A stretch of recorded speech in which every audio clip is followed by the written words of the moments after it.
अस्सलाम वालेकुम, आप देख रहे हैं पीए न्यूज HD और मैं हूं आपके होस्ट सादिया बतौल।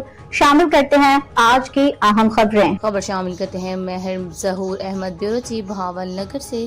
IMF से $1.2 अरब मिलने का इम्कान, हुकूमत ने तैयारी शुरू कर दी। बैनुल-अक़वामी मालियाती फंड का वफद इक़्तिसादी जायजा पर मुज़ाकरात के लिए आइंदा माह पाकिस्तान का दौरा करेगा। इस्लामाबाद पाकिस्तान को IMF से $1.2 अरब मिलने का इम्कान है, जिसके लिए हुकूमत ने तैयारी शुरू कर दी। पाकिस्तान और बैनुल-अक़वामी मालियाती फंड के दरमियान $1.2 अरब की अगली किस्त के लिए इक़्तिसादी जायजा पर मुज़ाकरात आइंदा माह होंगे, जिसके लिए IMF वफद आइंदा माह पाकिस्तान का दौरा करेगा। वज़ारत ख़ज़ाना ने तमाम मुतल्लिक़ा वज़ारतों और डिवीजन्स को IMF के साथ अगली किस्त के लिए तयशुदा शराइत और स्ट्रक्चरल बेंच मार्क्स पर अमल दरामद के हवाले से तैयारी करने की हिदायत जारी कर दी हैं। ज़राए का कहना है कि अगले इक़्तिसादी जायजा पर पाकिस्तान की इक़्तिसादी टीम के साथ मुज़ाकरात के लिए IMF का वफद आइंदा माह पाकिस्तान का दौरा करेगा, जिसमें जायजा मिशन के साथ $7 अरब के EFF प्रोग्राम की अगली किस्त के लिए मुज़ाकरात होंगे। मुज़ाकरात कामयाब होने पर IMF एग्जेक्टिव बोर्ड से इक़्तिसादी जायजा की मंजूरी के साथ ही पाकिस्तान को $1 अरब 20 करोड़ की अगली किस्त मौसूल होगी।